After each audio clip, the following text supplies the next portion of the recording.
నమస్కారం. వార్తలకు స్వాగతం. ముందుగా ముఖ్యాంశాలు. రాజ్యాంగ వజ్రోత్సవ శుభాకాంక్షలు తెలిపిన ముఖ్యమంత్రి నారా చంద్రబాబు నాయుడు.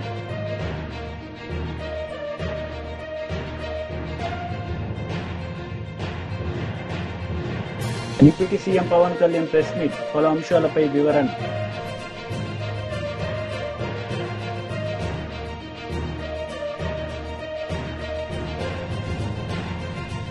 మాజీ మంత్రి KTR press meet, CM Revanth రెడ్డిపై ఫైర్. అందరికీ పవిత్రమైన విశిష్టమైన రాజ్యాంగ వజ్రోత్సవ శుభాకాంక్షలు తెలిపారు ముఖ్యమంత్రి నారా చంద్రబాబు.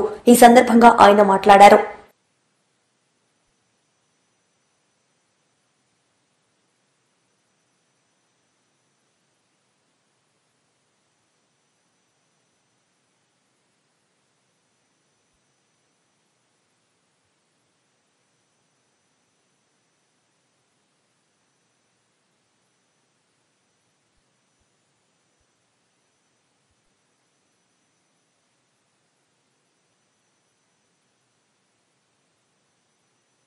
దుర్గాబాయి దేశ్ముఖ్, వెంకట్రావు, కల్లూరు సుబ్బారావు, మోటూరు సత్యనారాయణ, ఎన్జి రంగా, సికే కేశవరావు, ఎం తిరుమలరావు, బొబ్బెరి రాజా రామకృష్ణరంగారావు, ఈ విధంగా ఒక 11 మంది ఆంధ్రప్రదేశ్ నుంచి కూడా రాజ్యాంగ సభలో సభ్యులుగా ఉండడం, ఈ రాజ్యాంగాన్ని రాసేదానికి దోహదం చేసే పరిస్థితికి వచ్చారు.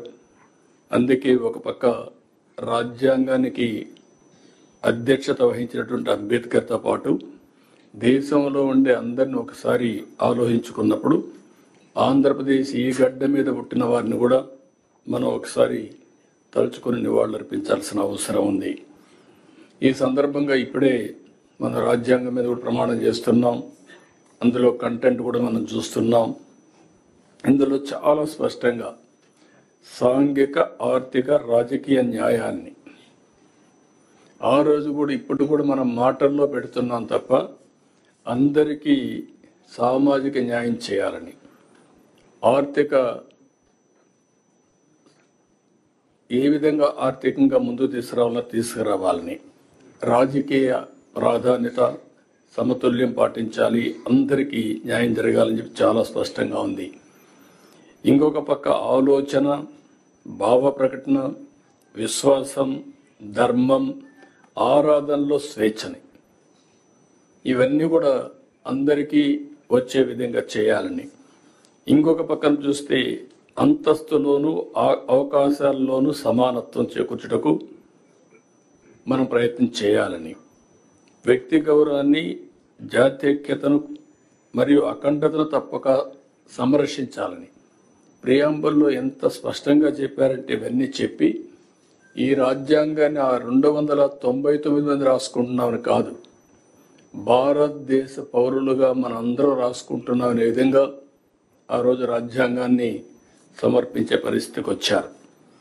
అందుకే అంబేద్కర్ గారు ఎన్నోసార్లు ఆ రోజు రాశాడు ఓపెన్గా కూడా, ఎంత మంచి రాజ్యాంగం ఉన్నా దాన్ని అమలు చేస్తున్న వారు మంచి కాకపోతే అది చెడుగా మారుతుంది.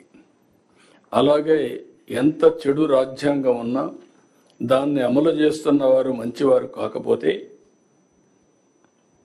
అది మంచివారైతే అది మంచిగా మారుతుంది అని అంబేద్కర్ ఆ రోజు చెప్పాడంటే వ్యక్తులను బట్టి రాజ్యాంగం. ఇప్పుడు మనం అందరం ఇక్కడ ఉన్నాం, ఆ రాజ్యాంగ ఫలితమే మనం ఇక్కడికి వచ్చాం.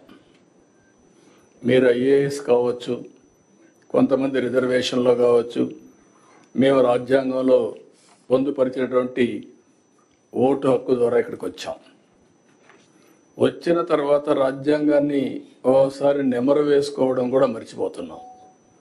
ఓసారి రాజ్యాంగాన్ని దుర్వినియోగం చేసే పరిస్థితి వస్తూ ఉంది.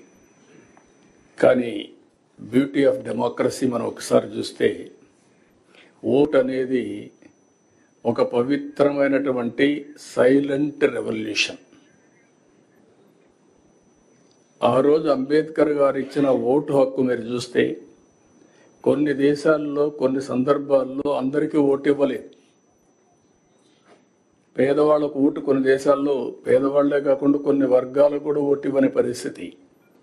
కానీ భారతదేశంలో మొట్టమొదటి నుంచి డబ్బులుండేవాళ్ళు, డబ్బులు లేని వాళ్ళు, లేకపోతే బలహీనులు, బలవంతులు అందరికీ ఒకే ఓటు తప్ప రెండో ఓటు లేదు. ఆ ఓటు ద్వారా ఈరోజు దేశంలో ఒక విధంగా చెప్పాలంటే రాజ్యాంగాన్ని మనం కాపాడుకోగలుగుతున్నాం. ఎప్పుడైనా సరే ఏ నాయకులైనా సరే అతిగా ప్రవర్తించినా రాజ్యాంగాన్ని దుర్వినియోగం. గడిచిన 5 ఏళ్ల కాలంలో రాజ్యాంగం విలువేంటో తెలిసిందని మంత్రి లోకేష్ అన్నారు. ఈ రాజ్యాంగం పట్టుకునే నేను పాదయాత్ర చేశానని ఆయన అన్నారు. ప్రజలు ప్రజాస్వామ్యంలో సరైన తీర్పు ఇచ్చారు. ఈ రాజ్యాంగాన్ని కాపాడాల్సిన బాధ్యత మనందరిపై ఉందని గుర్తు చేశారు. ఇప్పుడే గౌరవ ముఖ్యమంత్రి గారికి నేను చెప్పాను, సార్ ఈ మీటింగ్ లో ఐఏఎస్ అధికారులు ఉన్నారు, కానీ ఐపీఎస్ అధికారులు కేవలం హోమ్ సెక్రటరీ గారు తప్ప ఎవరు లేరు ఈ రూమ్ లో అని నేను గౌరవ ముఖ్యమంత్రి గారు చెప్పాను. ఇది ఎందుకు చెప్పానంటే గడిచిన 5 సంవత్సరాలు రాజ్యాంగం విలువేంటో తెలుసుకున్న మొదటి వ్యక్తిని నేను చదువుకున్నప్పుడు రాజ్యాంగం గురించి మాట్లాడే వాళ్ళం, నేర్చుకున్నాం, కానీ రాజ్యాంగం విలువేంటో నేను ఈ పుస్తకం పట్టుకుని పాదయాత్ర చేస్తాం జరిగింది. నేను ఆ రోజు అధికారులతో మాట్లాడేటప్పుడు కూడా ఎక్కడ మార్కింగ్ చేశానో ఆ మార్కింగ్ కూడా ఇప్పటికి అట్లనే ఉంది. దీంట్లో మనం చూస్తే right to freedom article 19, freedom of speech, freedom of expression ఏదైతే రాజ్యాంగం మనకు కల్పించిందో అది నేను పాదయాత్ర ప్రారంభిస్తాం కానివ్వండి, దాని ముందల గౌరవ ముఖ్యమంత్రి గారు ప్రతిపక్ష నేతగా ఉన్నప్పుడు అధికారులు అది సరిగా పాటించలేదు. అందుకే ప్రజలు ప్రజాస్వామ్యంలో తీర్పు ఇచ్చారు.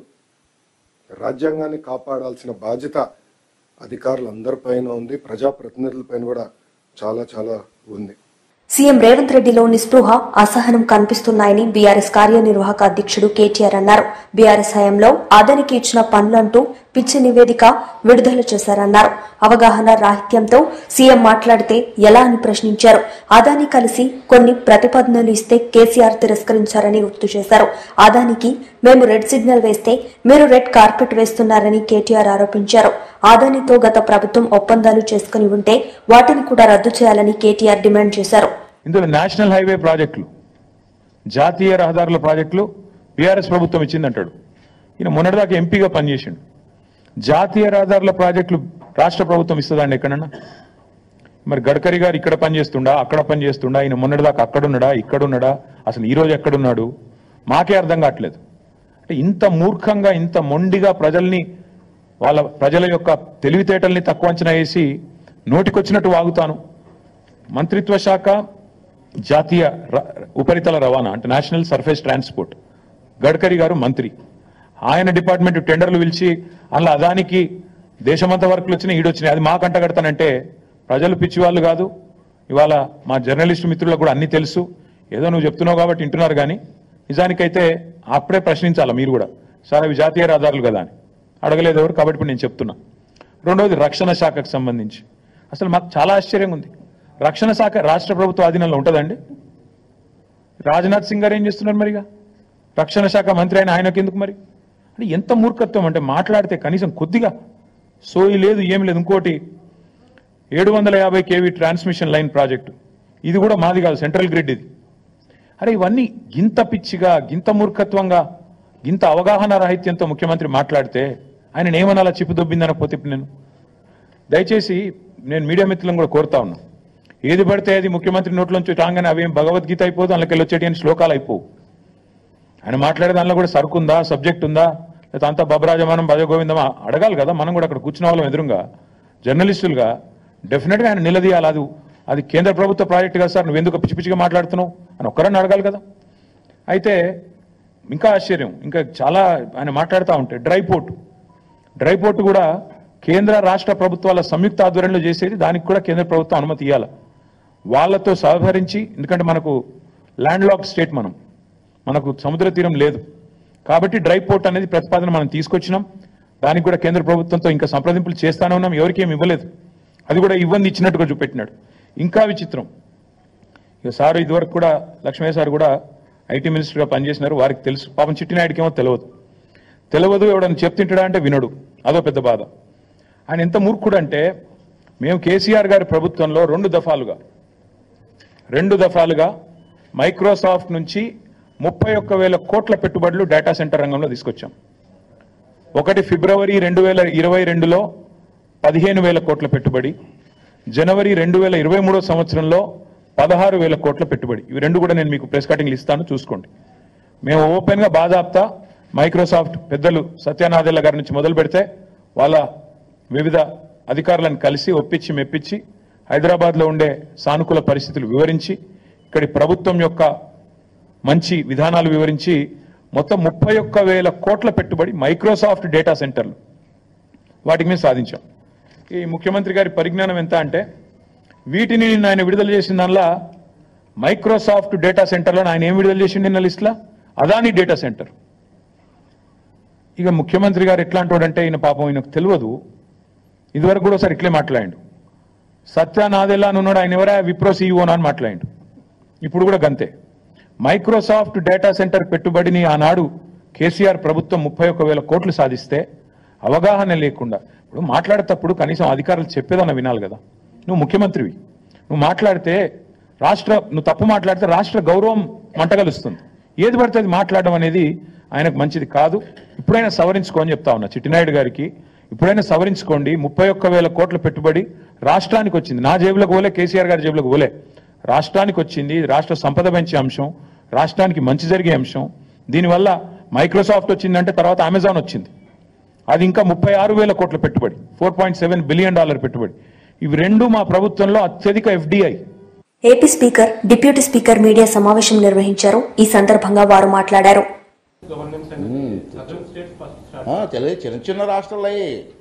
చిన్న చిన్న రాష్ట్రాలు కూడా కంప్లీట్ చేసుకున్నారు. దురదృష్టం మనం డిలే అయింది. ఏదైనా ఇప్పటికైనా సరే మేము చైర్మన్ గారు, డిప్యూటీ చైర్మన్ గారు మా సమస్యల్లో చంద్రబాబు టైంలో ఇది అవడం నేను అదృష్టంగా భావిస్తున్నాం. దీనివల్ల చాలా ఉపయోగాలు ఉన్నాయి. అందరికీ ఈజీగా మానిటర్ చేసుకోవడానికి అవకాశం ఉంటుంది. ప్రభుత్వ విధానాలని డైరెక్ట్గా మాకు పేపర్ అందలేదు, మాకు క్వశ్చన్ పేపర్ రాలేదు, మాకు ఆన్సర్ రాలేదు, ఇవన్నీ కాకుండా డైరెక్ట్గా అందరికీ కూడా కమ్యూనికేట్ చేయడానికి ఇది చక్కటి అవకాశం అని భావిస్తున్నానండి. ఇది రీజన్స్ ఉంటాయండి, అన్నీ ఎందుకు అవుతుంది. మంచి కార్యక్రమం చేస్తున్నాం, మీ అందరి సపోర్ట్ కావాలి. మళ్ళీ ఎందుకు ఆగింది ఇటైంది రీజన్స్ పెట్టుకోండి.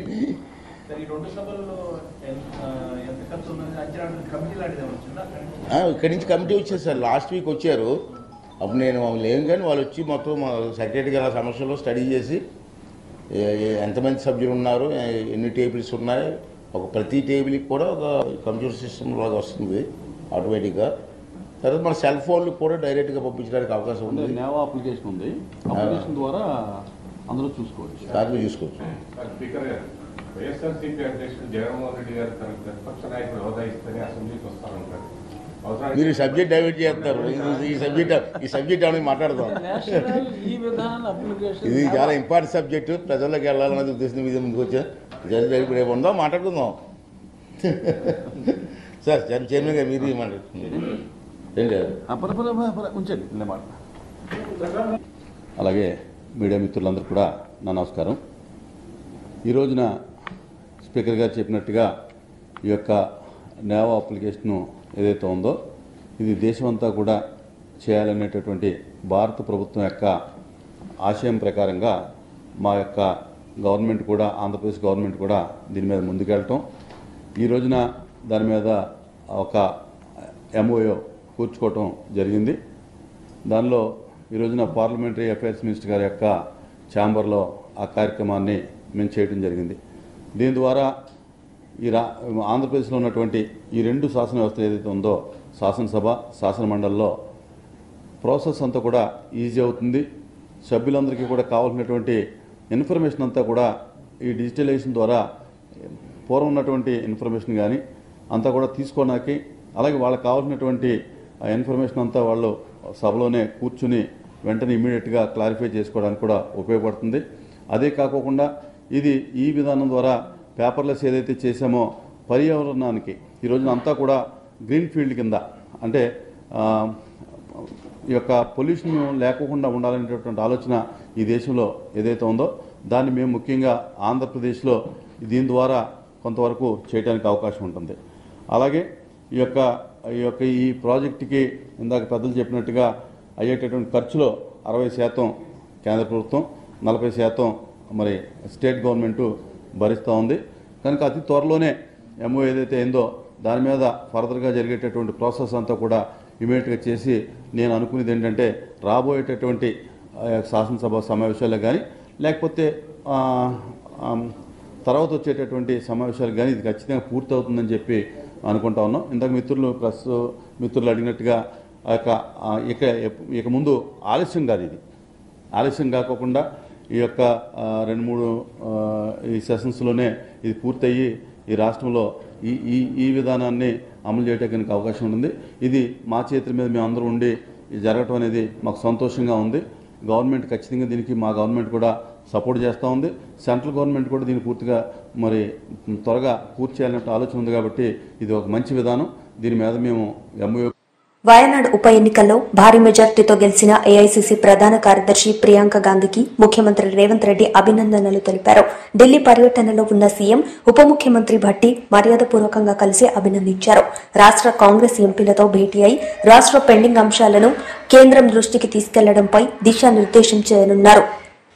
Deputy CM Pawan Kalyan media సమావేశం నిర్వహించారు. ఈ సందర్భంగా ఆయన మాట్లాడారు.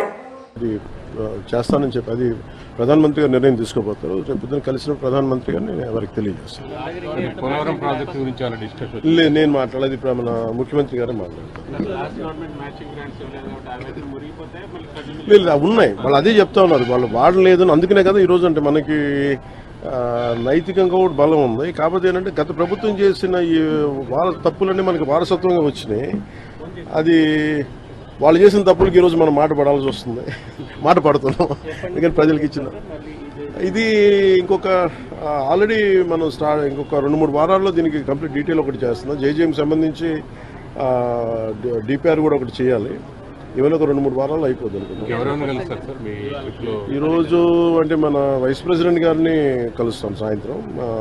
అలాగే రైల్వే మన మినిస్టర్ గారిని కలుస్తాం. ఫైనాన్స్ మినిస్టర్ గారిని మన నిర్మలా సీతారామన్ గారిని కలుస్తాం.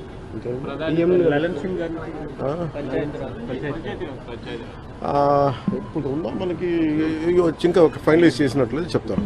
ప్రధాని గారితో ప్రధానంగా ఏ అంశాలను ప్రస్తావించబోతున్నారు సార్? ప్రధానమంత్రి గారు ఒకటి జల్ జీవన్ మిషన్ మీద ముఖ్యంగా ఉంటుంది.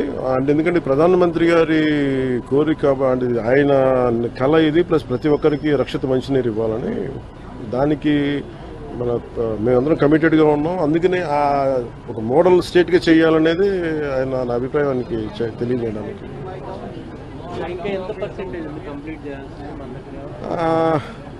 వీళ్ళు ఎలా చేశారంటే ఫస్ట్ మనకి ప్రాబ్లం ఏమవుద్దంటే మనం ఇల్లు కట్టినా ఏం చేసినా ముందు అసలు పైప్ లైన్స్ వేయం, సువేజ్ వేయం, మన పైప్స్ ఉండవు మన దగ్గర.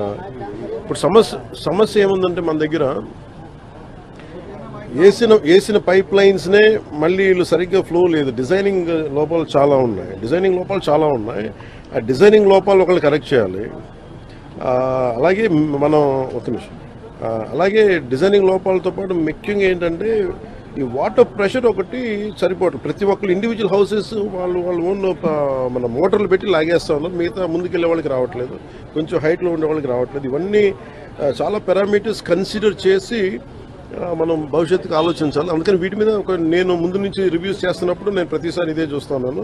ఇక్కడ మనం ఉన్నప్పుడు 4 అడుగులు 100 ఇళ్ళు ఉంటే వాళ్ళకి నీళ్ళు రావట్లేదు. అలాగే ముందున్న ఒక 2 కిలోమీటర్ల ఏరియాకి వస్తుంది, నెక్స్ట్ పక్కన ఉన్న వీటికి రావట్లేదు. ఇవన్నీ మన పిఠాపురంలోనూ చాలా క్షేత్రస్థాయి పర్యటనలు ఇవన్నీ నేను పరిశీలించాను. ఓవర్ హెడ్ ట్యాంక్స్ ఉన్నాయి. మనకి డ్రింకింగ్ వాటర్ మనకి ఏమంటారు సర్ఫేస్ డ్రింకింగ్ వాటర్ ఫెసిలిటీ.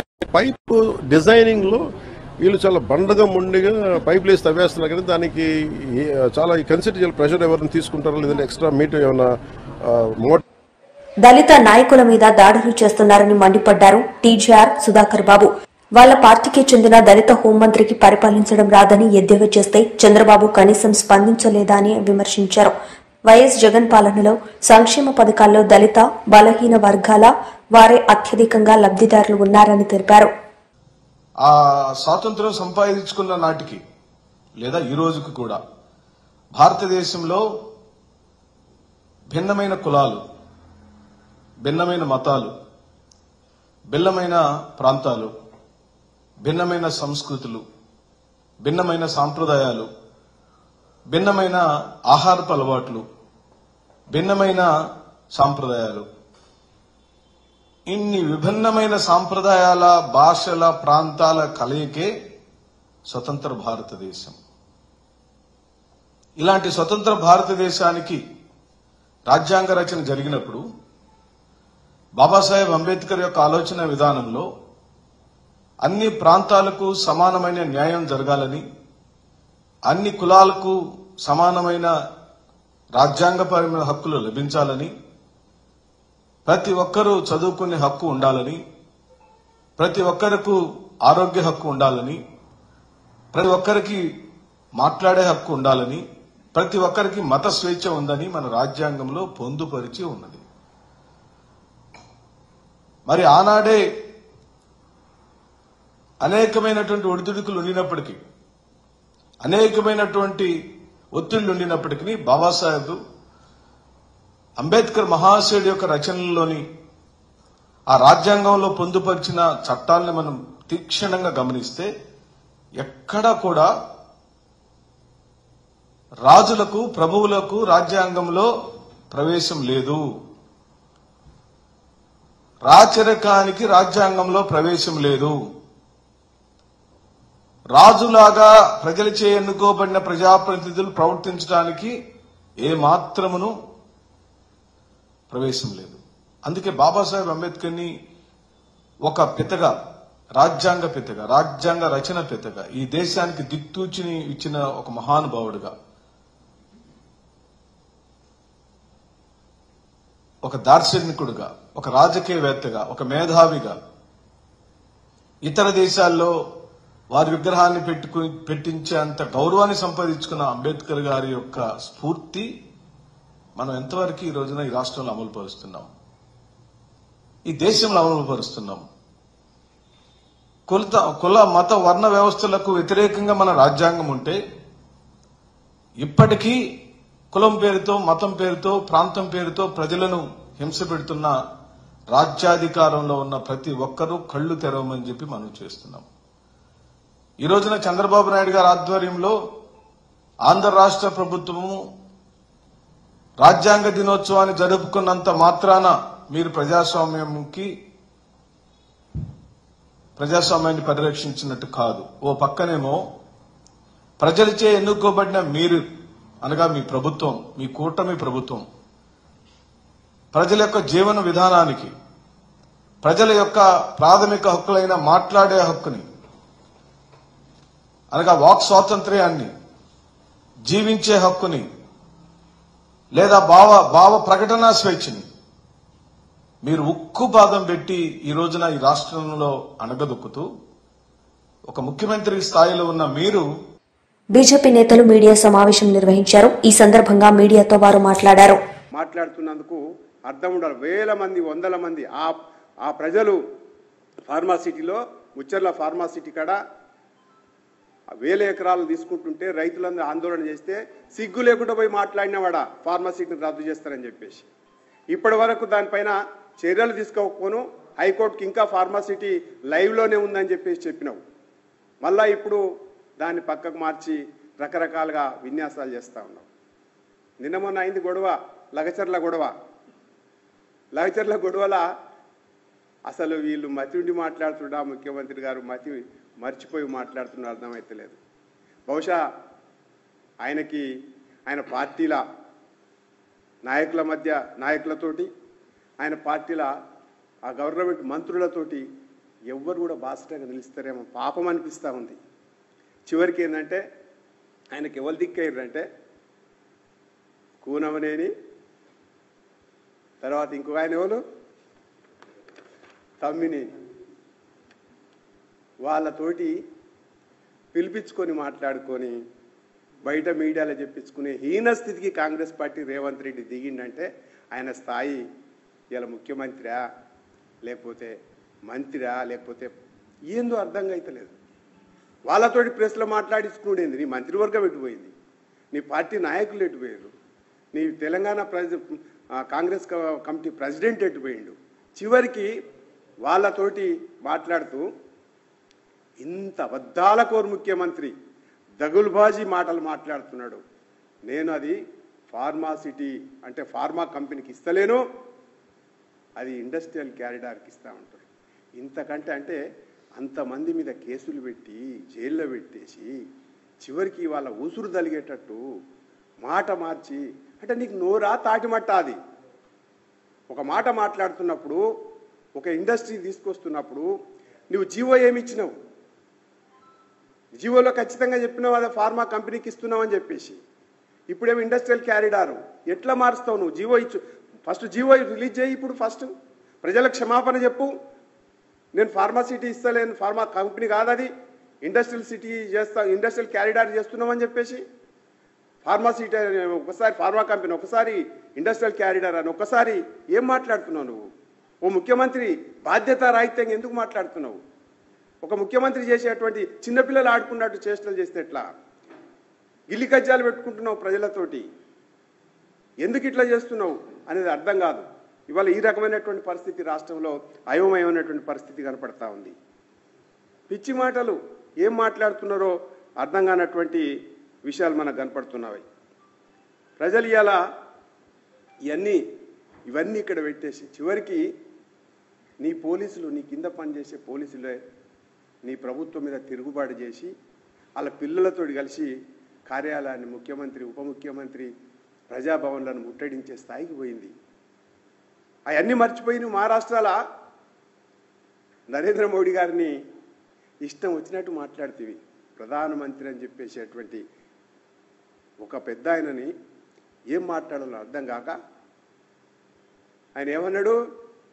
విదేశాలకు. వార్తలు ముగించే ముందు ముఖ్యాంశాలు మరోసారి.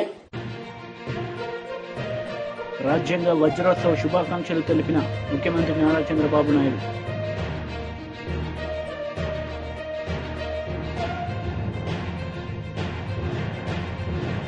Deputy CM Pawan Kalyan press meet, పలు అంశాలపై వివరణ.